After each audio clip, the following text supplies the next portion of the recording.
Assalamualaikum warahmatullahi wabarakatuh. Selamat pagi anak-anak. Untuk tema hari ini kita masuk ke subtema 3 ya.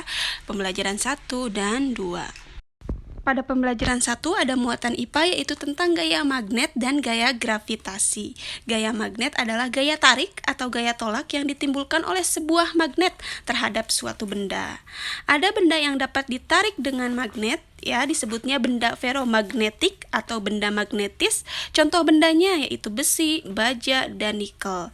Ada juga benda yang ditarik oleh magnetnya lemah atau tidak dapat ditarik oleh magnet, ya disebutnya benda paramagnetik atau benda tidak magnetis, ya. Contoh bendanya yaitu aluminium, kaca, dan juga kayu.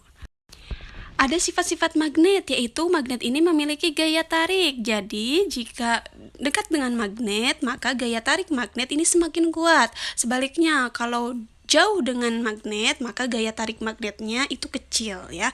Kemudian sifat yang lain yaitu gaya tarik magnet dapat menembus benda-benda tertentu, ya. Dan magnet ini mempunyai dua kutub, ya. Ada kutub positif dan ada kutub negatif. Jika dua kutub yang sama didekatkan, maka terjadi tolak menolak. Kalau kutubnya berbeda, maka magnet tersebut akan tarik menarik, ya, saling menarik. Kemudian berdasarkan asalnya, magnet ini dibedakan menjadi magnet alam dan buatan. Kalau magnet alam ini adalah magnet yang sudah tersedia di alam, ya. Contohnya batuan yang dapat menarik besi. Kemudian kalau magnet buatan ini adalah magnet yang sengaja dibuat oleh manusia. Contohnya ada magnet batang, jarum, tabung, silinder, ya. Kemudian huruf U dan ladam. Nah, ini adalah bentuk-bentuk magnet, ya. Ada magnet batang, bisa dilihat, ya, gambarnya. Ada magnet jarum, ada magnet ladam, ada magnet silinder, ada juga magnet U. Kemudian kegunaan magnet untuk apa sih? Nah, contohnya dalam kehidupan sehari-hari, banyak benda yang menggunakan magnet. Contohnya kompas. Kompas ini adalah alat yang menggunakan magnet jarum, ya. Magnet jarum pada kompas ini selalu menunjukkan arah utara dan selatan. Selain kompas nih, ada juga, ya, kipas angin, pengeras suara, kulkas, radio, televisi, dan ujung obeng juga menggunakan magnet. Kemudian ada gaya gravitasi, yaitu gaya yang menarik benda yang selalu menuju ke bawah, ya. Gaya gravitasi terdapat pada semua benda, ya. Semakin berat benda, semakin besar gaya gravitasinya. Kemudian ada gaya gravitasi bumi, ya. Ini adalah gaya yang ditimbulkan oleh tarikan bumi.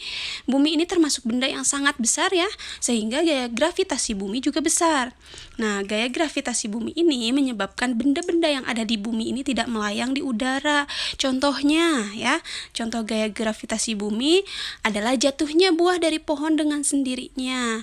Hal ini terjadi karena gaya gravitasi bumi selalu menarik semua benda menuju permukaan bumi, ya. Besar kecilnya gaya gravitasi bumi terhadap suatu benda ini dipengaruhi oleh jarak benda tersebut dari pusat bumi. Jadi kalau semakin jauh jarak benda dari pusat bumi, semakin kecil gaya gravitasinya, ya. Nah, ingat, berat suatu benda tidak memengaruhi kecepatan jatuhnya benda tersebut, melainkan karena bentuknya, ya. Jadi ada benda yang cepat, ya, jatuhnya ke bumi karena bentuknya, bukan beratnya. Contoh, ada dua kertas yang beratnya sama. Satu kertas bentuknya lembaran dan satu kertas bentuknya gumpalan, ya. Nah, keduanya dijatuhkan sama-sama kertasnya. Kertas yang jatuh lebih dulu adalah yang berbentuk gumpalan. Kenapa? Karena luas permukaan gumpalan ini, gumpalan kertas lebih kecil, ya, luas permukaannya dibandingkan kertas yang lembaran, sehingga gesekan udara terhadap gumpalan kertas ini lebih kecil dibandingkan yang terjadi pada kertas lembaran, ya. Nah, kemudian ada contoh lain gaya gravitasi, yaitu ini tradisi lompat batu, ya, di Pulau Nias. Itu juga termasuk gaya gravitasi bumi. Pada pembelajaran 2 ini ada SBDP, ya, tentang karya seni montase, kolase, aplikasi, dan mozaik, ya. Ini adalah karya seni yang sama-sama dibuat dengan cara teknik tempel. Tapi ada beberapa perbedaannya ya. Yang pertama kolase. Kolase ini adalah komposisi artistik ya yang dibuat dari berbagai bahan seperti kertas, kain, kaca, logam, kayu ya yang ditempelkan pada permukaan gambar. Cara membuatnya yaitu buat gambar dulu pada selembar kertas sesuai tema yang dipilih. Misalkan gambar kupu-kupu dibuat dulu ya. Kemudian siapkan bahan untuk kolasenya.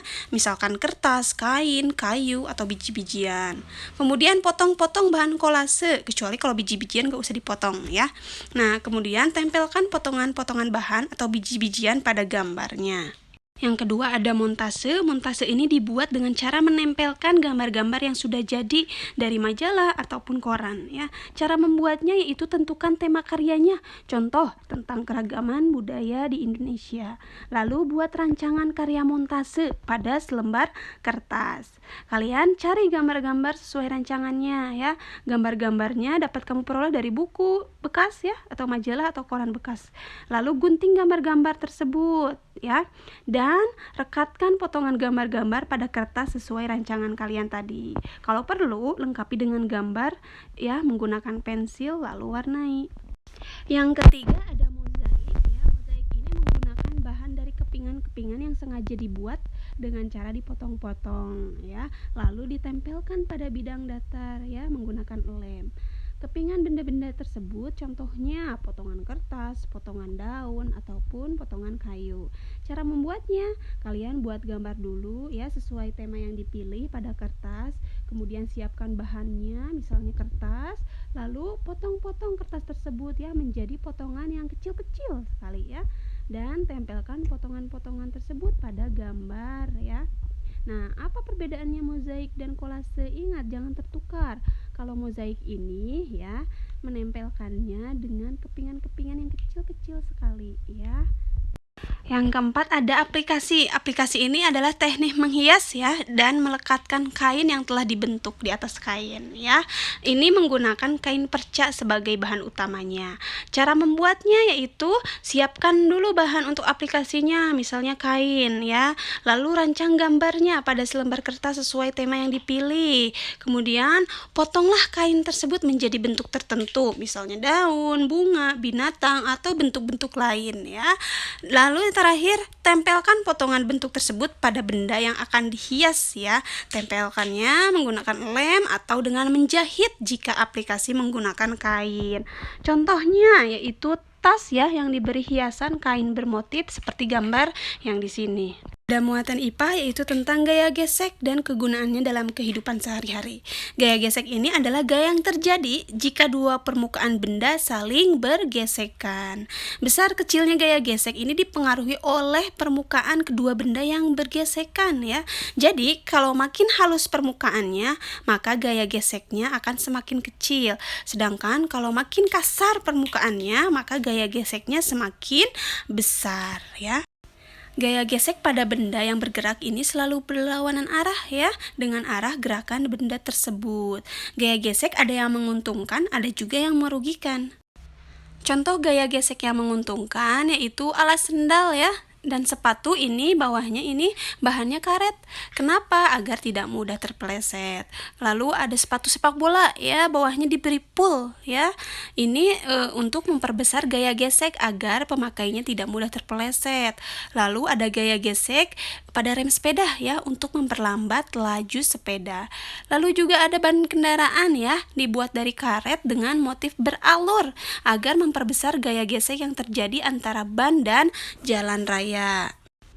Ada gaya gesek yang merugikan, contohnya pada mesin sepeda motor atau mobil selalu terjadi gesekan antara bagian-bagiannya ya. Nah, gesekan itu akan membuat mesin cepat rusak. Makanya untuk mengurangi gesekan yang terjadi, mesin harus diolesi pelumas atau oli ya.